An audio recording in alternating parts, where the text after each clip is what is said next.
June 8th. What a day, what a day. It was one of the most impactful lessons that I've learned my entire life. And I have learned a ton about hard work and love and God's love and repentance and all that stuff. I think all that combined into one is what kind of happened that night. I was going through some stuff and trying to put it all behind me, but the overwhelming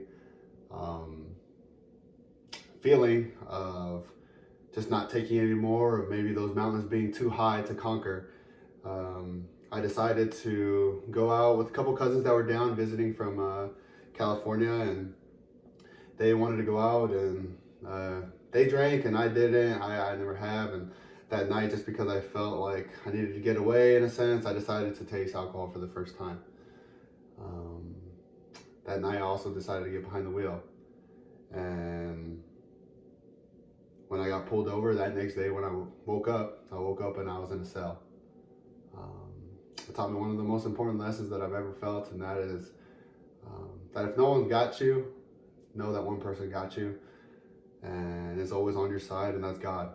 It's amazing to see how throughout this whole process of it's me being on the football team and the news of me drinking alcohol and getting a DUI being also made public, that next day when I went to the gym, it actually showed my face in the news on the different TVs that were at Vasa of me and how I got caught up with the DUI and got in trouble.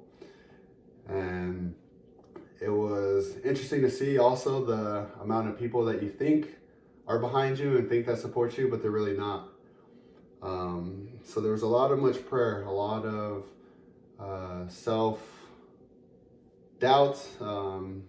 doubting my self-worth, and a lot of just, I guess, looking inward to decide and see what I'm about and what I testified for 2 years while I served a mission, that God is really there. So I actually put that to the test.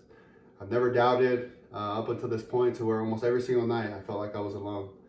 And day by day and time by time, it slowly got easier, and I was able to see and to know that God is really there.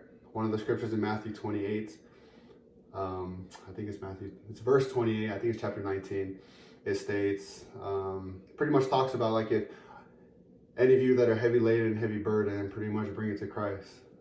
And there's one quote that, as I've been able to listen to a bunch of dialogues and a bunch of conversations from pro athletes, there's one interesting one that said, if you want to go fast, go alone. But if you want to go far, go together. And from that quote, I knew that it was me and God. And despite my parents and my siblings reaching out to me and all that stuff, I always knew that it was me and God. And I never doubted that. So I've gotten to this point now to where I'm just so in love, and I know that God is there for everyone. And that if you seek Him truly on your knees, and however you decide to find Him, that He's there, and that He will always have your back.